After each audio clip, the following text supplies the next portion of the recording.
Eu estava acamado em uma cama do Hospital Geral de São Paulo por mais de 2 semanas, e minha própria filha, Érica, junto com o marido dela, Danilo, ficaram mudos como estátua. Estavam mais ocupados que time de campanha presidencial, aparentemente sobrecarregados demais para sequer dar um telefonema. Quem dirá aparecer pessoalmente? Irônico, né? Quem estava no hospital todos os dias, indo e vindo entre minha casa e meu quarto, era minha nora viúva, Clara. Ela trocava meus curativos, trazia comida, conferia as orientações do médico e nunca esquecia de ter um copo d'água morna pronto, do jeito que eu gosto. Não pulava um segundo. Sabe, corações são de carne e osso, não de pedra. Posso estar velho e desgastado, mas uma bondade assim não some. Ela fica. Então, naquele dia, tomei uma decisão. Criei um fundo fiduciário para minha única casa, nomeando Clara e minha querida neta, Lívia, como únicas beneficiárias. Pois não é que a notícia deve ter se espalhado? Na manhã seguinte, bem cedinho, minha ocupadíssima filha Érica invadiu meu quarto no hospital como uma tempestade prestes a desabar. Ficou parada ao lado da minha cama, com os olhos faiscando, quase enfiando o dedo na minha cara. Mãe, que loucura é essa? Você sempre disse que não tinha preferências, mas agora que meu irmão se foi, você deixa a casa para a esposa dele? Ela nem é do seu sangue. Nossa, a ironia. Engraçado como nunca percebi o quanto a lógica da minha filha era frágil, mais instável que meus joelhos com artrite. E olha que eles estão falhando há anos. Então, segundo ela, se eu não der a casa para ela, estou sendo parcial. Tô gagá. Beleza. Se isso me faz o louco, vou usar esse chapéu com orgulho. É muito melhor que ser sem coração. O céu da tarde pairava baixo sobre a Baía de Santos, como uma colcha molhada e ranzinza, úmida, pesada e cinzenta. Eu estava prestes a esquentar o risoto da noite anterior quando uma dor aguda e lancinante atravessou meu baixo ventre direito. Era como uma chave de fenda enferrujada cravada na minha barriga.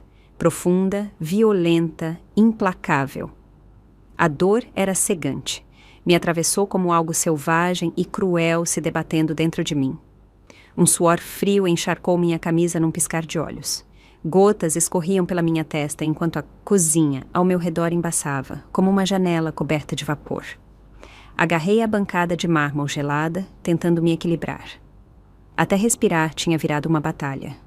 Meu marido morreu há anos, e Bruno, meu único filho, também se foi há um tempo.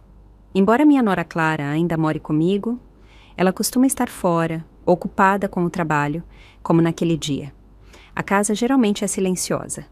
Naquele momento parecia vazia, como uma caverna gelada, ecoando minha respiração ofegante. Cambaleei até a sala, com as mãos tremendo enquanto tentava pegar o telefone. Meus dedos tremiam tanto que nem consegui desbloquear a tela nas primeiras tentativas.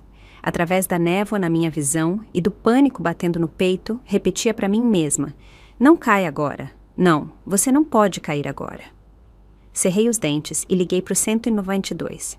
O uivo da sirena da ambulância ficava mais alto a cada segundo, estridente e frenético, rasgando o silêncio da tarde como uma faca.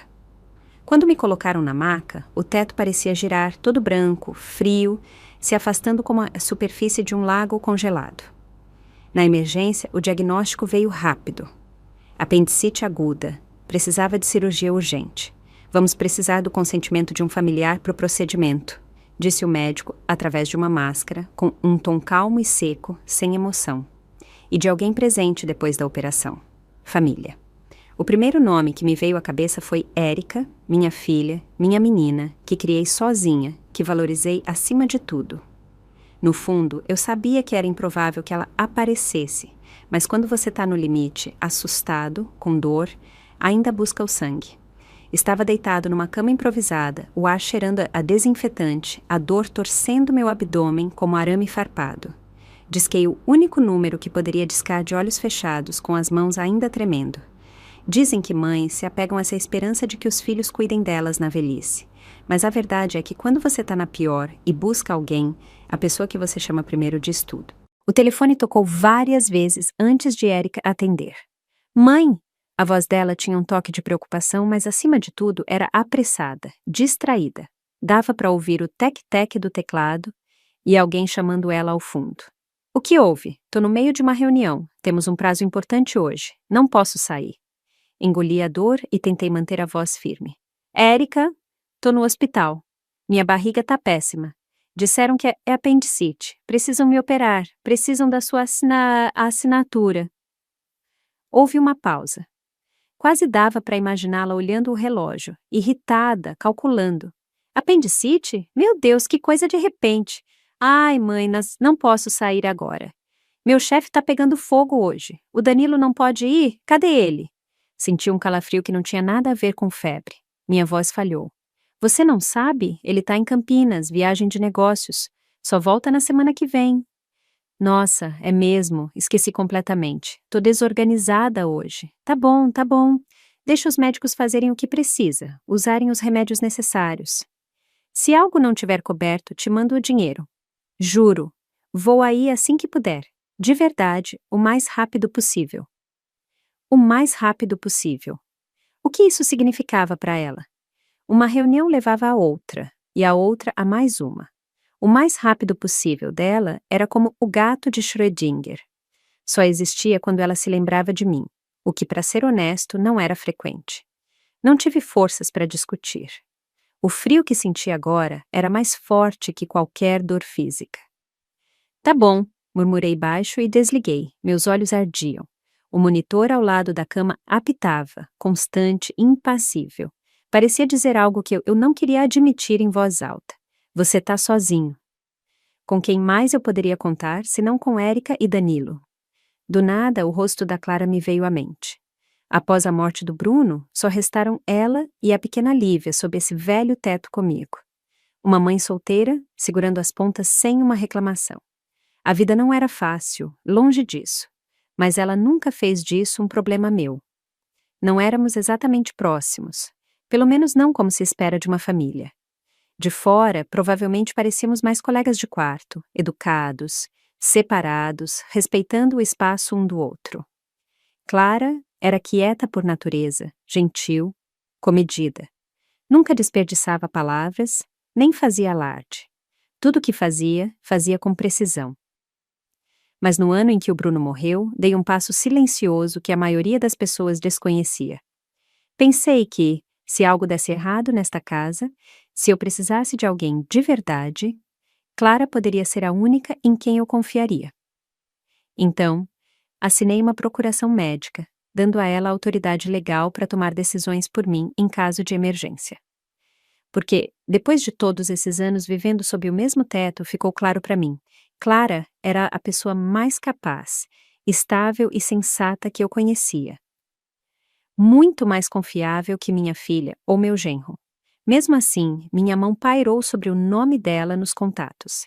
Hesitante. Ela tinha o próprio trabalho, a própria filha para cuidar. Era justo sobrecarregá-la com isso? Mas os médicos estavam esperando. A cirurgia não podia esperar mais. Não tive escolha, então liguei. Senti um aperto no peito enquanto aguardava, sem saber o que dizer, mas mal o telefone tocou, ela atendeu. Marta, você tá bem? Não tá te ouvindo direito. A voz dela era de preocupação profunda, genuína, inconfundível.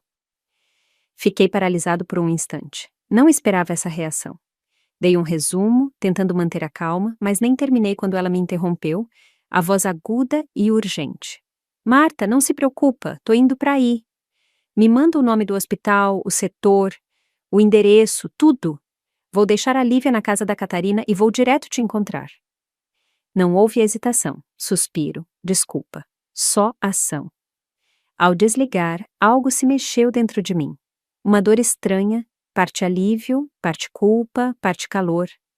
Não era só que eu precisava me apoiar nela. Era que eu não deveria ter precisado. Esse deveria ter sido o momento da Érica e do Danilo darem um passo à frente. Engraçado como a gente sempre coloca as esperanças nas pessoas erradas até a realidade aparecer para corrigir. Menos de 40 minutos depois, a porta da emergência se abriu. Clara entrou correndo, sem fôlego, a testa molhada de suor.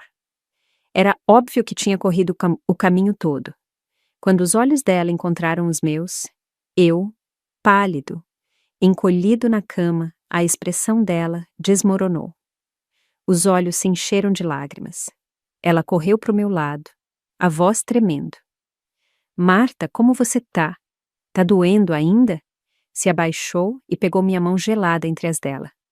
O toque era quente, firme. Foi como se algo dentro de mim se soltasse de repente. A impotência, a dor, quase transborda em lágrimas. Clara, você tá aqui? Sussurrei, a voz rouca e seca. Ela não perdeu tempo com palavras reconfortantes.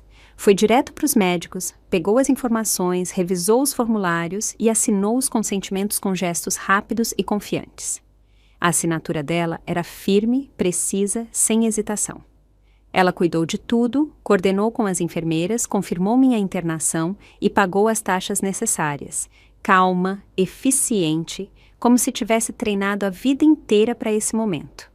E eu ali, indefeso como uma criança, só tentando ficar acordado. O ar não só me ajudava, ele me segurava como uma rede suave, mas forte, pronta para pegar o que estava prestes a desabar. Logo antes de me levarem para a cirurgia, ela se inclinou e sussurrou no meu ouvido, com a mão ainda segurando a minha. Não tenha medo, Marta. Tô aqui, você vai ficar bem. Enquanto a anestesia escorria pelas minhas veias, embaçando os contornos do quarto, me agarrei à última imagem que consegui guardar. Os olhos dela, marejados, firmes, quentes, iluminados por dentro com uma força que eu quase tinha esquecido que existia. Naquele hospital frio e estéril, ela era a única luz que restava. E de alguma forma, isso bastava. A cirurgia correu bem. Quando voltei a mim, o céu estava preto como tinta. Só uma pequena luminária de cabeceira iluminava o quarto, lançando um brilho leitoso e suave nas paredes brancas do hospital. Calmo, como uma luz de lua perdida. Clara tinha adormecido ao lado da minha cama, a cabeça apoiada nos braços cruzados. Ainda usava o mesmo casaco leve de antes, o cabelo bagunçado, o rosto pálido e exausto de cansaço. Era claro que não tinha dormido o dia inteiro.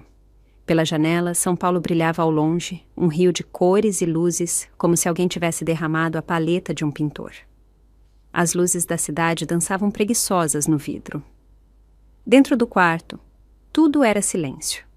Os únicos sons eram o bip constante do monitor cardíaco e a respiração suave e regular da Clara.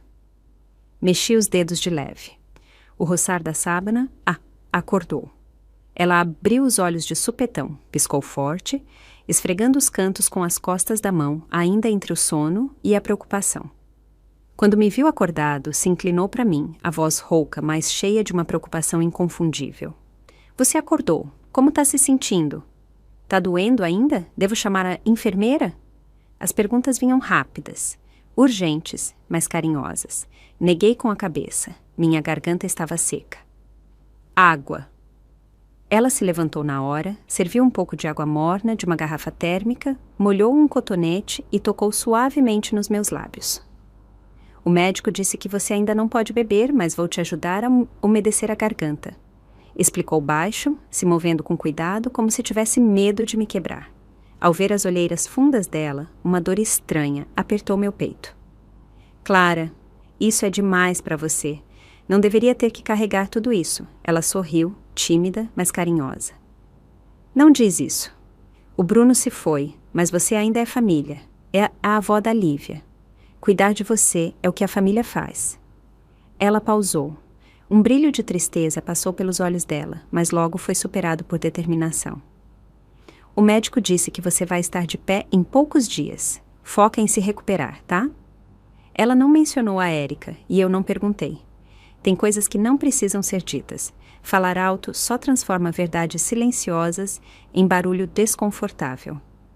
Naquele momento, a porta se abriu com um rangido. Uma figura pequena apareceu. Lívia. Assim que viu a Clara, sussurrou mamãe e veio na ponta dos pés até minha cama. Seus olhos grandes e escuros me olharam com uma preocupação tímida. Vovó, tá doendo ainda? Perguntou, doce. Clara a abraçou e sussurrou. A vovó acabou de ser operada. Vamos falar baixo para ela descansar. Lívia assentiu, séria. Da mochilinha, tirou um doce embrulhado em papel alumínio brilhante, que reluziu sob a luz da luminária. Colocou ele na minha almofada. Toma, vovó, se comer isso, não vai doer mais. A voz dela era clara, doce, como um sino de vento, tocando a parte mais macia do meu coração. Olhei para as duas, uma me segurando firme, a outra se inclinando, e algo se mexeu bem fundo em mim, algo que eu não conseguia nomear. Após a morte do Bruno, só restaram elas duas, mas nunca destruídas. Clara nunca se casou de novo, nunca se afastou, carregou o peso de tudo, silenciosa e feroz, sem nunca buscar uma saída. E eu, como sogra, fiz tão pouco. Talvez algum dinheiro aqui e ali, mas interesse de verdade, preocupação genuína, sempre me segurei. Em algum canto da minha mente, mantive a distância. Ela não era minha filha, não de sangue, não éramos realmente família. Sempre havia aquela linha fina, mais firme. Mas agora, no meu ponto mais baixo, despojado de tudo, orgulho, força, independência, quando precisava de alguém que simplesmente ficasse, não foi a filha que criei. Foi a Clara que eu achava que estava do outro lado da linha. Ela cruzou essa linha e nunca olhou para trás. As 2 semanas seguintes viraram um capítulo da minha vida que nunca vou esquecer, tranquilo, revelador e estranhamente esclarecedor. Como esperado, Érica e Danilo não deram as caras. Estavam ocupados demais, importantes demais, requisitados demais para estar presentes. Érica apareceu 2 vezes, só 2. A primeira foi no dia seguinte à cirurgia. Entrou no quarto com uma cesta de frutas importadas, maçãs ainda com etiquetas brilhantes de código de barras. Nenhuma foi descascada, muito menos oferecida. Eram mais enfeite que sustento. Ela usava um vestido tubinho justo, os saltos clicando com confiança, maquiagem impecável, como se tivesse acabado de sair de uma palestra financeira. Mãe, como você tá? Não posso ficar. Tenho uma chamada no Zoom com um cliente na Europa hoje. Ela falou enquanto mexia no celular, os olhos mal cruzando os meus, nunca ficando mais de 3 segundos. Olhei para ela, a boca crispada, sem saber o que dizer. No fim, só suspirei. Vai lá, o trabalho vem primeiro. Ela soltou um suspiro de alívio, não de culpa, e foi direto para a porta. Se precisar de algo, me liga ou pede para Clara entrar em contato, tá? Os saltos ecoaram pelo corredor, agudos, vazios. O rastro do perfume dela ficou no ar muito depois que a porta fechou. Um lembrete da visita, mais cheiro que substância. A segunda vez foi logo antes da minha alta, dessa vez sem cesta de frutas. Ela entrou, disse rápido: "Você tá bem melhor." E depois desatou num monólogo. A agenda lotada, as viagens intermináveis do Danilo, o quanto isso era caro. As contas do hospital estavam altíssimas. O custo de vida em São Paulo era absurdo. Ela falava, e por baixo de cada queixa a mensagem era a mesma. Ela estava cansada, também estava sofrendo.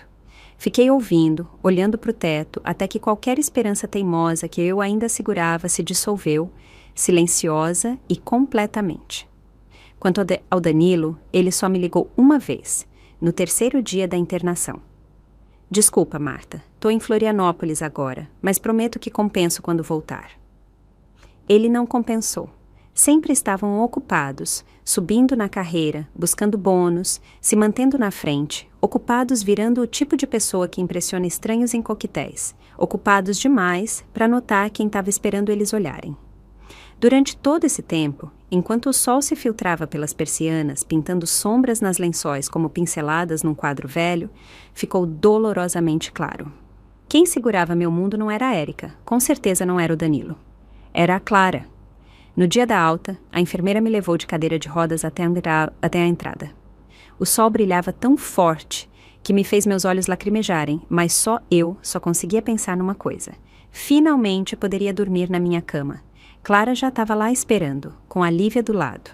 A menininha se jogou em mim como um esquilo, agarrando minhas pernas e sussurrando: "Vovó, viemos te buscar." Ela segurava a cesta de piquenique da Clara numa mão e puxava a minha com a outra. O sorriso dela era tão doce que quase me fez chorar. De volta em casa, Clara me ajeitou no sofá, afofou as almofadas nas minhas costas, esquentou uma tigela de mingau e colocou uma manta macia sobre minhas pernas. "Não deixe os joelhos esfriarem", disse, leve, quase instintivo, como uma filha cuidando da própria mãe. Abri a boca para agradecer, mas as palavras não saíram. Em vez disso, assenti de leve. Já tínhamos passado do ponto de trocas de cortesia. Ela nunca fazia nada por reconhecimento. Nunca pedia nada em troca. Érica, por outro lado, não apareceu naquele dia. Mandou uma mensagem de 5 palavras. Tá tudo bem? Nenhuma frase completa. Respondi, tá tudo bem, e foi isso, silêncio total. Ela não respondeu. Pensei que, como sempre, provavelmente estava ocupada demais, mas no dia seguinte ela me surpreendeu. Chegou com uniforme de escritório, sem flores, sem frutas, só uma pasta Manila e um perfume forte demais. Sentou sem cerimônia e foi direto ao ponto, com um tom mais acelerado que um café duplo. Mãe, precisamos conversar sobre suas finanças. Acho que está na hora de redigir um testamento e organizar seu patrimônio. Não devemos esperar outro problema de saúde nos pegar desprevenidos. Você está lúcida agora. É o melhor momento para planejar. Disse tudo sem piscar, com um tom profissional que misturava autoridade e calma. É para o seu bem.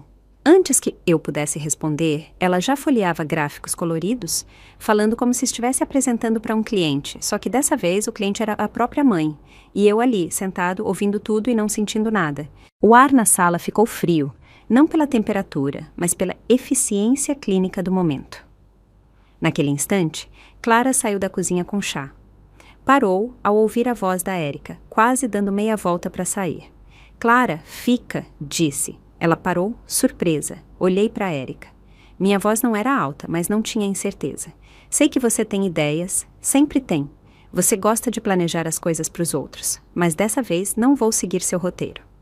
Érica arqueou uma sobrancelha com um sorriso seco. Meu roteiro? Tá achando que tô passando dos limites? Não respondi isso, só disse. Acho que tenho o direito de decidir o que acontece com minha casa, com minha vida e com o que deixo para trás.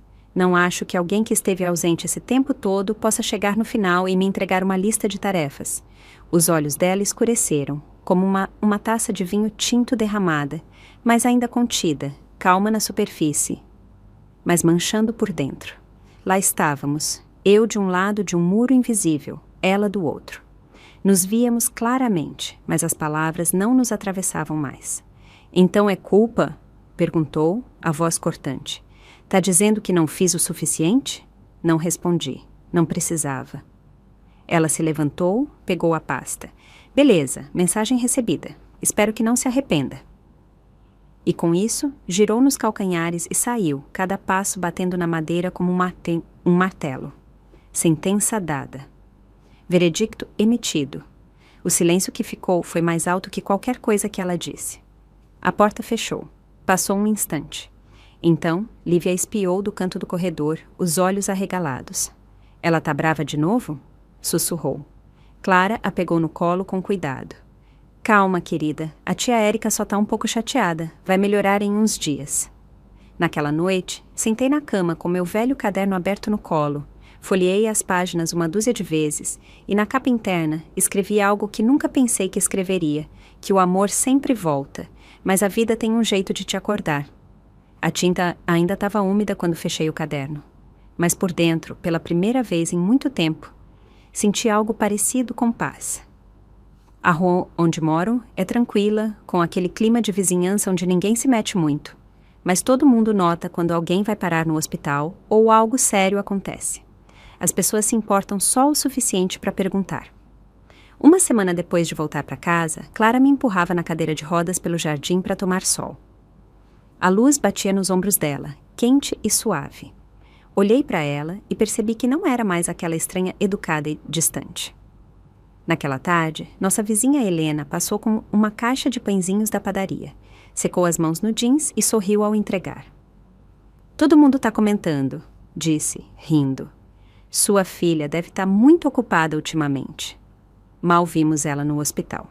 Sorri, mas não respondi. Só apertei a xícara com mais força, os dedos frios contra a cerâmica. Helena continuou. Mas você tem sido tão doce, né, Clara? Outro dia, ela levou remédio de gripe para Dona Patrícia, a vizinha, e ainda com a Lívia. Que fofa! Vi que ela sempre cuidava de você e pensei, nossa, ela conquistou o lugar dela nessa casa.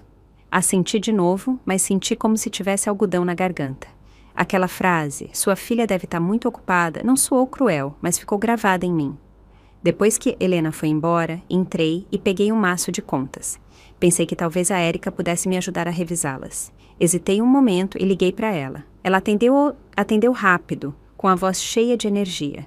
Mãe, tô indo pro aeroporto. Vou para Recife hoje à tarde. Pode ser rápido? Hesitei. Queria que soubesse que os vizinhos andam falando da gente ultimamente. Houve uma pausa. Depois, a voz dela ficou aguda. E você não me defendeu. Sabe o quanto tô ocupada? Porque deixa esses fofoqueiros te afetarem. Abri a boca, mas não disse nada. Ela desligou um momento depois e a temperatura ao meu redor pareceu cair 10 graus. Naquela noite, aconteceu um imprevisto. Lívia sumiu depois da aula. Não voltou da escola. Clara recebeu a ligação da professora e congelou no meio da frase. O celular quase escorregou da mão dela. Não perdeu um segundo, pegou o casaco e saiu correndo, descalça pela porta. Tentei me levantar, mas ela me parou. Marta, por favor, fica aqui. Vou encontrá-la, prometo. Fiquei na porta, vendo ela correr pela entrada, o rosto pálido, os olhos arregalados de medo. Meu coração parecia que ia se partir ao meio. Peguei o telefone e liguei para Érica. Érica, a Lívia não voltou para casa, sumiu voltando da escola. A Clara está procurando. Ela ficou em silêncio por uns instantes, depois disse, seca. Não tem câmeras perto da escola? É só olhar as gravações. Mãe, isso não é motivo para me ligar. E desligou. Assim. Fiquei ali, segurando o telefone muito depois da chamada acabar. Minha mão se recusava a soltá-lo. Isso! Era a sobrinha dela, a única filha do irmão dela. Mas pelo jeito não valia o esforço. Naquele momento, algo em mim quebrou. Ou talvez algo finalmente se esclareceu. Nunca vi a verdade tão nítida. Clara voltou bem quando o céu começava a escurecer. Estava com a Lívia nos braços, segurando firme, como se tivesse acabado de tirá-la de um prédio em chamas. Ela pegou o caminho errado. Acabou no bairro ao lado da escola. A voz da Clara falhou, o rosto marcado por lágrimas. Tive tanto medo. Me inclinei e abracei a Lívia. Tá bem? Sussurrei. Tá bem? Isso é o que importa. Naquela noite, Clara não saiu da porta do meu quarto. Ficou sentada ali, em silêncio, segurando uma presilha de cabelo da Lívia nos dedos, o olhar vazio. Não sabia o que faria se não a encontrasse. Murmurou. Nunca senti tanto medo na vida. Não disse nada. Fui até minha escrivaninha e desdobrei o rascunho do contrato de fiduciário que escrevi, reescrevi, rasguei e colei vezes demais. Coloquei ele sob a luz da luminária. Calma, decidida. Érica é alguém em quem não posso confiar. Nunca foi para ser confiável, mas Clara, ela nunca prometeu nada, só apareceu, uma vez atrás da outra, e nunca foi embora. Naquela noite, não dormi. Depois de ajeitar a Lívia, Clara entrou na sala na ponta dos pés. Ajustou minha manta com cuidado, sem perguntar se eu estava acordada. Me chama se precisar de algo.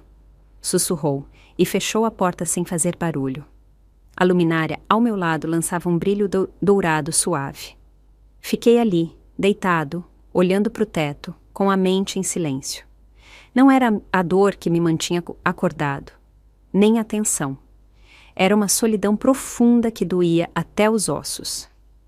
Levantei, vesti um casaco e fui para o escritório, esperando que uma revista velha me distraísse. Em vez disso, num canto, encontrei uma caixa de plástico cinza que não abria há anos. Dentro estavam os cadernos do Bruno e algumas coisas velhas dele.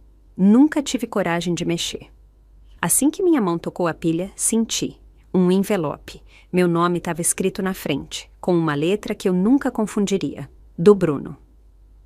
Mãe, se você está lendo isso, significa que não cheguei a envelhecer com você, mas não me preocupo com você ficar sozinha, porque sei que a Clara vai estar aí. Ela não fala muito, mas sente tudo. É bondosa, mais forte que a maioria e nunca reclama, nem quando deveria. Depois que eu partir, vai ser difícil para ela. Criar a Lívia sozinha não vai ser fácil, mas ela vai aguentar. Sempre aguenta. É teimosa como eu. Sei que a Érica nunca gostou muito de mim. Dizia que eu era passivo demais, que nunca lutava por nada, mas nunca vi sentido em brigar numa família. Deixei ela fazer o que queria, não porque ela estava certa, mas porque ela sempre achou que você me amava mais. Não queria que essa ferida piorasse, mas me preocupo que, conforme ela cresça, só se preocupe com ela mesma. Ela é inteligente, decidida, capaz, mas não sabe se importar. Não de verdade. Não sabe quando parar e olhar ao redor, então se um dia você precisar de alguém e ela não estiver, não se culpe. Não é porque você não a criou direito, é porque ela esqueceu como responder. Quanto a Clara, acho que você ainda não a conhece de verdade. Uma vez, ela abriu mão de uma promoção para ficar comigo quando adoeci. Nunca contou para ninguém. Chegava em casa, sorria e fazia sopa como se nada tivesse acontecido. Ela é o tipo de pessoa que nunca faz alarde. Só pega o peso das suas mãos em silêncio quando você está cansado demais para segurar. Então, se um dia decidir deixar algo para ela, não é favoritismo, é gratidão. E quero te agradecer de verdade por isso. Com amor, sempre, Bruno. Quando terminei de ler, a carta estava encharcada de lágrimas.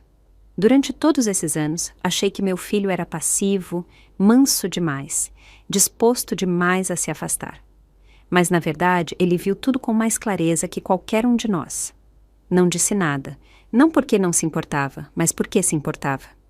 Viu o senso de direito da Érica, os sacrifícios da Clara, e de alguma forma, mesmo naquela época, já tinha visto o momento em que eu estava agora. Apertei a carta com dedos trêmulos enquanto memórias piscavam como relâmpagos. Clara no hospital, me oferecendo água em silêncio. Clara sentada ao lado da minha cama à noite. Exausta, mas presente. Clara chorando no cabelo da Lívia depois de encontrá-la perdida. Clara nunca mencionou o que abriu mão, só fez, nunca exigiu. E Érica. Érica com os olhos grudados no celular, fingindo preocupação. Me chamando de cruel por não dar o que ela queria. A expressão impaciente da Érica cada vez que vinha me visitar a contragosto. Érica tratando o sumiço da sobrinha como se fosse algo que não valesse o incômodo. Meu coração, antes dobrado com cuidado como aquela carta, foi aberto lentamente por tudo que a vida revelou. E não hesitei mais. Na manhã seguinte, liguei para minha velha amiga Janaína. Antes de se aposentar, ela era uma das melhores advogadas de fundos fiduciários da cidade. Perspicaz, ética, alguém em quem eu confiava de verdade. Janaína disse: "Tô pronta para seguir com o fundo." Houve um silêncio do outro lado. Depois ela disse: "Até que enfim você se decidiu." Assenti, mesmo que ela não pudesse ver. Não quero esperar mais. A vida é curta demais. Tem coisas que, se você não deixa claro, nunca tem chance. Mais tarde, naquele mesmo dia, me encontrei com ela no escritório pequeno e aconchegante dela no centro. Ela explicou sobre beneficiários, escrituras de propriedade, supervisão de terceiros, tudo o que eu precisava saber. Escutei com atenção, absorvendo cada palavra como uma aluna se preparando para o exame final da vida. Quando assinei, Clara não sabia. Só sabia que quando cheguei em casa aquela noite, estava um pouco mais calado que o normal. Talvez meus olhos estivessem um pouco mais vermelhos. Ela me entregou uma xícara de chá, como sempre fazia. Peguei com as duas mãos e disse baixo: "Obrigado." Ela sorriu, aquele mesmo sorriso suave e constante. E de alguma forma eu sabia. Ela entendeu tudo, mesmo sem dizer uma palavra. O fundo nem tinha sido formalizado quando a tempestade chegou. Ainda não sei se alguém do escritório da Janaína deixou escapar algo ou se a Érica descobriu por algum contato dela no meio jurídico. De qualquer forma, ela soube. Apareceu sem avisar naquela tarde, com uma expressão sem nenhuma fachada. Nem um oi, nem um sorriso, só isso. Ouvi dizer que você colocou a casa num fundo com a Clara como beneficiária. Eu estava sentada à mesa de jantar, mexendo o café em círculos lentos e constantes. Clara estava na cozinha, preparando o almoço da Lívia. A voz da Érica cortou o ar com força, tão alta que a Lívia parou e olhou por cima do ombro. "Quem te disse isso?" Perguntei, calma, comedida. "Isso não importa." Ela jogou um monte de papéis na mesa. "Vim te avisar. Se eu achar que você está tomando decisões irracionais, vou pedir uma avaliação de competência mental." Não me abalei, mas Clara saiu da cozinha, o rosto visivelmente pálido. "Érica, isso é fora de lugar", disse baixo, mas havia um tom afiado na voz dela que eu nunca tinha ouvido. Érica deu um sorriso frio, dentes à mostra, sem calor. Só tô garantindo que minha mãe tome a decisão mais importante da vida dela com a cabeça no lugar, não por manipulação emocional. Antes que eu pudesse responder, Clara veio pro meu lado, deslizou os documentos na mesa para Érica e disse: "Se isso te deixa tranquila, eu saio. Nunca pedi essa casa, nunca esperei por ela." Os olhos dela estavam vermelhos, mas ela não chorou. Não era fraqueza. Ela só se recusava a brigar por algo que achava que não valia a pena. Naquele momento vi tudo claro. O recuo silencioso da Clara não era rendição, era respeito. A agressividade da Érica não era por justiça, era senso de direito. A crença de que tudo deveria ser dela por padrão. Me levantei, uma mão apoiada no encosto da cadeira, a voz mais firme que nunca. "Érica", disse, "se você veio hoje para checar se ainda tô no meu juízo, deixa eu te tranquilizar. Tô, e mais do que você pensa." Ela abriu a boca para discutir, mas não dei chance. A Clara recua por decência, por amor a essa família. Mas deixa uma coisa clara. Essa casa, comprei com as economias de uma vida inteira. Para quem ela vai, é minha decisão, não sua. Olhei nos olhos dela, sem piscar. Você diz que tô sendo levada pela emoção? Tô mesmo. Mas minha emoção vem de quem realmente esteve aqui por mim, quem me mostrou carinho. Não gosta? Talvez seja porque faz tempo que você não deixa nada nesta casa que pareça carinho. A sala ficou em silêncio, exceto pelo leve zumbido da TV com o desenho da Lívia ao fundo. Érica me encarou por um tempo. Quando finalmente falou, a voz estava mais baixa, mas ainda cortante. "Então agora me comparam com ela?" Soltei um suspiro lento. "Não tô te comparando", disse baixo. "Você é minha filha, isso nunca muda. Mas o amor numa família não vem garantido pelo sangue. Ele se constrói dia a dia, e você tá ausente há tempo demais para esperar algo que nunca conquistou." Ela não disse nada, só pegou os papéis, o olhar fixo, a mandíbula apertada. Depois se virou e saiu sem mais uma palavra. Quando a porta fechou com um clique, Clara se aproximou em silêncio. "Desculpa, Marta", disse. "Não quis causar isso." Neguei com a cabeça. "Você não fez nada errado, só lamento ter demorado tanto para dizer o que precisava." Naquela noite, sentada na sala, a música suave da Lívia praticando piano vinha do corredor. Voltei à carta do Bruno e a desdobrei devagar, com cuidado. Li cada palavra e soube, no fundo do meu ser, que ele estava certo o tempo todo. Família não se define pelo sangue. Se define pela presença, pela ação. No dia em que o fundo fiduciário entrou oficialmente em vigor, sentei sozinho na cozinha, com uma xícara de café frio intocada na mão. Não tinha contado para ninguém, nem para Clara. Os papéis foram assinados 2 semanas antes. A casa toda, agora num fundo em vida, seria administrada por mim, Clara e Érica juntas. A parte da Lívia estava garantida no fundo, sob meu nome até ela atingir a maioridade.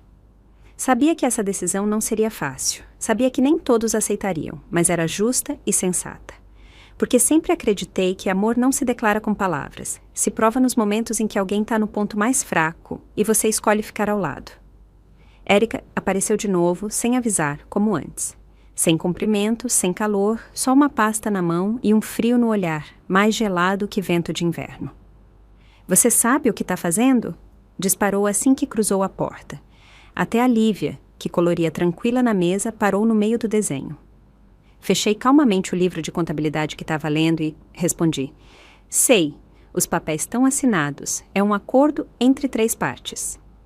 Érica se aproximou, exalando tensão. "Então é isso, você me descarta assim, sou sua filha, não dela." "Não te descartei", respondi. "Você ainda está no acordo, só não é mais a única." Ela bufou, os lábios apertados. "Ela nem é do seu sangue." Clara tinha acabado de sair da cozinha e ouviu essa última parte. Não disse nada. Só desamarrou o avental, pegou a mão da Lívia com cuidado e começou a levá-la. "Clara", chamei. "Não precisa ir." Ela hesitou, depois ficou, em silêncio, entre nós. Érica estreitou os olhos. "Claro que ela fica. Quer me fazer parecer a vilã." Clara finalmente falou, a voz baixa, mais firme. "Se acha que fiz algo errado, retiro meu nome hoje. Nunca pedi isso. Nunca lutei por isso." Os olhos dela estavam vermelhos, mas não por fraqueza, por determinação. Você acha injusto porque não esteve aqui. As palavras dela não foram altas, mas caíram como pedra. Até eu pausei. O rosto da Érica se contraiu, tremeu de leve. Me levantei e a encarei. Acha que tenho favoritismo? Então deixa eu admitir uma coisa. Te favoreci por anos. Desde pequena, te dei mais atenção porque achava que você precisava mais. Seu irmão e a Clara nunca pediram nada, nunca exigiram, então dei tudo para você. Respirei fundo. Mas aí adoeci. E você disse que estava ocupada. Caí e você disse que tinha reuniões. Disse que estava com dor e você disse que não era conveniente. Érica não disse nada. Os dedos dela apertaram os papéis do fundo até amassarem. Continuei. E a Clara nunca pediu nada. Só aparecia. Nunca atrasava, nunca faltava. Érica finalmente falou, a voz pouco acima de um sussurro. Então agora você dá a nossa casa para uma estranha. Larguei o café frio. Você vê uma estranha. Mas é ela que me trata como família. Você é minha filha, mas virou uma visita. Alguém com quem preciso marcar hora. A sala ficou num silêncio tão profundo que dava para ouvir o tic-tac do relógio de parede, constante, condenador. Clara quebrou o silêncio, suave. Marta, se isso complica as coisas, não me importo de recuar. Nunca esperei nada disso. Olhei para ela, firme, e disse claro. Não é você que complica. Sou eu, porque esperei demais. Tomo essa decisão não por sangue, mas por responsabilidade. Você segurou essa família. Não minha filha, não meu genro, você. Érica baixou o olhar, como se algo dentro dela finalmente tivesse quebrado. Dessa vez, não gritou, não atacou. Ficou parada um tempo, depois perguntou, baixo. Então é isso que família significa para você agora? Assenti. Quero que todos nesta casa entendam. Amor não se herda, se conquista com presença e carinho. Érica não disse mais nada. Lentamente, juntou os documentos, guardou na bolsa e foi para a porta. No umbral, parou. Só preciso de um tempo. A porta fechou com um clique. Não fui atrás. Naquela noite, Clara estava sentada na ponta do sofá, costurando um vestido de boneca da Lívia. Não olhou para cima quando perguntou. Acha que o que disse hoje foi duro demais? Neguei com a cabeça. Não, estava na medida. Para acordar, primeiro tem que doer um pouco. Olhei pela janela, a lua cheia e calma lá em cima, e pela primeira vez na vida me senti leve. Porque às vezes, o único jeito de seguir em frente é parar de carregar o passado. Quando chegou o aniversário da Lívia, o dia não podia ter sido mais perfeito. O sol estava quente, o céu limpo e a casa cheia daquele tipo de luz que não dá para fabricar. Naquela manhã, Lívia pulava pela sala de meias, os olhos brilhando de expectativa. Vovó? Perguntou. Podemos ter um bolo arco-íris esse ano? Ri e assenti. Se sua mãe topar, pode ser arco-íris, unicórnio, o que você quiser. Da cozinha, Clara riu. Unicórnio talvez seja exagero, mas vou fazer o mais colorido possível. A casa transborda de calor, mas por baixo da alegria, ainda havia um vazio sutil, porque nós duas sabíamos que a Lívia, no fundo, esperava que a Érica viesse. Dias antes, Clara tinha me procurado, delicada. Marta, acha que devemos convidar a Érica? Fiquei em silêncio por um tempo. Clara continuou. Não importa o que rolou entre vocês. A Lívia ainda quer ela lá. Ela estava certa. Crianças não guardam rancor. Lembram de quem ajudou a apagar as velas, de quem aparece nos retratos de família que desenham com giz de cera. Então, liguei para Érica. Ela atendeu mais rápido do que eu esperava, quase como se estivesse esperando. Não enrolei. O aniversário da Lívia é sábado à tarde. Se tiver livre, vem comer bolo. Houve uma pausa, depois a voz dela, calma, mais firme. Estarei lá. A festa era pequena. Só algumas crianças do bairro, 1 ou 2 colegas de trabalho da Clara e minha velha amiga Helena, de antes de se aposentar. Clara decorou o lugar com faixas alegres e balões suaves. Lívia usava um vestido de tule branco e uma presilha de arco-íris no cabelo. Passou a manhã ensaiando o discurso dos desejos. Érica chegou uns 30 minutos depois que a festa começou. Entrou quieta, vestida simplesmente com um suéter e jeans, carregando uma sacola de presente que claramente não era compra de última hora. Ficou na porta, um pouco insegura. Chegou tarde. Clara deu um passo à frente e pegou o presente com um tom gentil, neutro. Bem na hora, quando a Lívia a viu, se iluminou como as velas do bolo. Tia Érica, você veio? Correu e abraçou a cintura dela como um coala num tronco. Érica se abaixou, sorrindo suave. Feliz aniversário, pequena. Entregou o presente. Ouvi que você gosta de quebra-cabeças. Esse é uma edição de Aventura Espacial. Lívia gritou de alegria e saiu correndo para mostrar para os amigos. Ao observá-los, senti um nó na garganta. Não era dor, longe disso. Era aquela ternura estranha que vem quando algo distante começa a se aproximar. Mais tarde, quando nos reunimos para cantar parabéns, Érica sentou na minha frente. Nossos olhares se cruzaram algumas vezes, sem palavras. Enquanto servia o bolo e a conversa esquentava, ela se aproximou com o prato. E aí, o bolo tá bom? Sorri. Melhor que aquele que você tentou fazer aos 10 anos. Ela riu. Riu de verdade. Coloquei meia xícara de sal em vez de açúcar. E mesmo assim comi um pedaço, disse. Bom, você era minha filha, e ainda é. Não falamos mais, mas o ar entre nós parecia mais leve que em anos. No fim da tarde, Clara juntou todo mundo para uma foto em grupo no quintal, sob o grande carvalho. Lívia ficou no centro, os braços abertos, como se quisesse abraçar o mundo. Érica estava à minha direita, Clara à esquerda. Clique. O obturador disparou, e naquele momento percebi que, de alguma forma silenciosa, éramos uma família de novo. Mais tarde, enquanto os convidados saíam aos poucos, Érica veio até mim na porta. Mãe, disse séria, sei que não fiz tudo certo, mas obrigada por ainda me deixar fazer parte disso. Não disse, já era a hora. Ou, estava esperando você dizer isso. Só coloquei a mão sobre a dela e disse, o que passou, passou. O que importa é o que você faz daqui para frente. Ela assentiu, e dessa vez percebi que realmente me ouviu. E de repente, algo em mim relaxou. Não era perdão, ainda não, mas era reconhecimento do esforço, da mudança, daquele tipo de conquista que, mesmo tardia, ainda importa. E sim, foi o suficiente. A primavera chegou cedo naquele ano. As rosas do jardim mal começavam a brotar quando a Lívia saiu correndo como se tivesse achado um tesouro.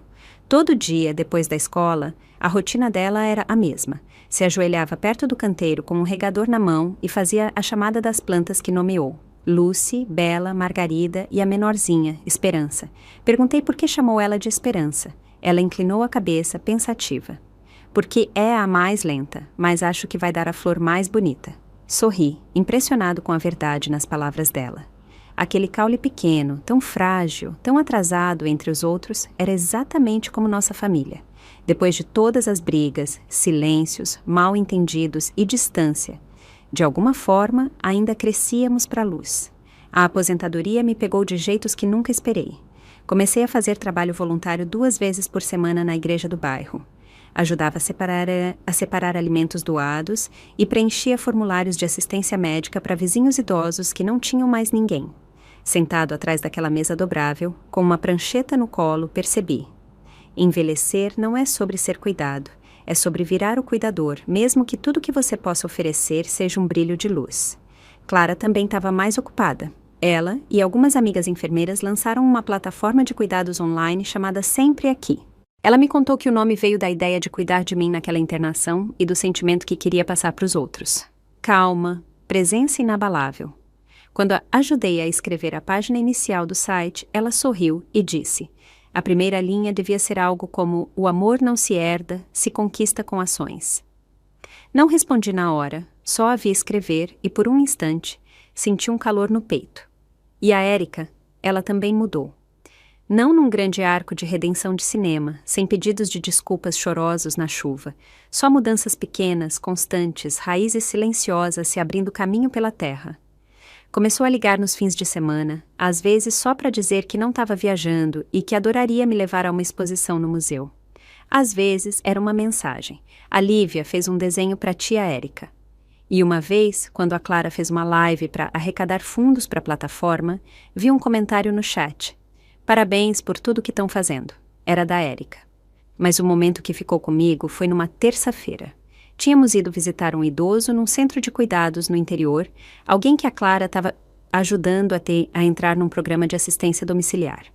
As pernas dele não sustentavam mais, e ele falava em trechos entrecortados. Mesmo assim, Clara arrumava a cama dele com um sorriso, conversando baixo. Quando ele falava da juventude, os olhos dele brilhavam como janelas pegando o sol da tarde. Érica tinha ido só deixar uns suprimentos. Ficou na porta, com o celular na mão, claramente esperando uma mensagem de trabalho. Mas aí, o homem virou para uma foto antiga na mesinha de cabeceira. Nela, um menino pequeno estava no colo de uma mulher cansada, mas sorridente. Minha mãe, disse, me criou sozinha. Trabalhou em 3 empregos. Pulava refeições para eu ter leite. Morreu antes que eu pudesse dar algo bom para ela. Sempre achei que tinha mais tempo. A voz dele quebrou na última palavra. A sala ficou em silêncio. Não me virei para olhar a Érica, mas senti o silêncio mudar. Pelo canto do olho, vi ela abaixar o celular devagar e guardá-lo em silêncio. Depois, sem dizer nada, se aproximou da cama e ajeitou a manta do homem sobre o ombro. No caminho de volta, passamos por campos sem fim, brilhando com a luz do pôr do sol. Érica estava no banco do carona, olhando pela janela. Após um longo silêncio, disse baixo: Mãe, quando eu era pequena, nunca achei que você fazia tanto por nós, que fazia sacrifícios. Achava que você era só a mãe, tipo uma máquina que não cansava, que não ficava triste, mas você ficava cansada, né? Minhas mãos apertaram o volante. Não respondi, não por dúvida, mas porque não precisava. Ela finalmente viu, sentiu. Não gritou isso em voz alta, não disse que sentia muito, mas eu sabia que sim. Quando chegamos em casa, ela sentou à mesa por um tempo, em silêncio. De repente, olhou para cima e disse: Clara, obrigada por cuidar dela todos esses anos. Clara pareceu surpresa, mas respondeu, gentil como sempre: Não me agradeça. Somos uma família agora, e daqui para frente sempre seremos. Érica me olhou e não disse mais nada, só assentiu de leve, e isso bastou. As tardes de domingo agora são diferentes e, de alguma forma, viraram minha parte favorita da semana. Nosso quintal, que já foi o mais quieto da rua, agora é o mais animado do bairro. Clara está na cozinha, com as mangas arregaçadas, orquestrando um frango assado como uma sinfonia. Érica está no balcão ao lado, batendo o molho da salada enquanto zoa que a folha de exercícios de matemática da Lívia acabou manchando os guardanapos de linho. E Danilo, sim, aquele genro que antes desviava, está lá fora com a Lívia, os dois cobertos de espuma por um experimento científico que deu hilariamente errado. A risada dele ecoa mais alto que a dela. Sento na minha velha cadeira de vime sob a laranjeira, com uma manta macia nas pernas e uma xícara fumegante de chá de limão na mão. As folhas sussurram com a brisa, lançando sombras dançantes no caminho de pedra. Ao fundo, o tilintar dos talheres, as risadinhas da Lívia e a Clara gritando da cozinha. Érica, prova isso! Tá muito salgado! A voz dela não carrega mais distância. Carrega pertencimento. Fecho os olhos e respiro o sol, deixando ele aquecer meu rosto. E naquele momento me pergunto, o que pode ser melhor que isso? Não sou mais a mulher que ficava numa cama de hospital esperando um telefone que não tocava. Não meço mais o amor por gestos que chegam tarde ou não chegam. Não luto mais com a culpa de quem deixar, quem favorecer, se só o sangue faz uma família. Sou Martha Green, uma mulher que finalmente entende o que é ser amada e, mais importante, como escolher o amor. Cada passo que dei para chegar aqui valeu a pena. Essa vida, minha vida, não foi vivida em vão. E chegamos ao fim de mais uma história real da vida. Se essa história tocou o seu coração, deixa seu like e se inscreve no canal. Isso me dá ânimo e força para continuar. Ah, e se quiser deixar um carinho a mais e me apoiar diretamente, você pode enviar um super obrigado. Seu apoio é o que mantém esse cantinho de histórias vivo. Me conta nos comentários o que você sentiu. Eu leio tudo com muito carinho. E olha, se quiser ouvir mais histórias como essa, é só clicar em um dos vídeos que estão aparecendo aqui na tela agora. Um abraço apertado. Que bom que você existe.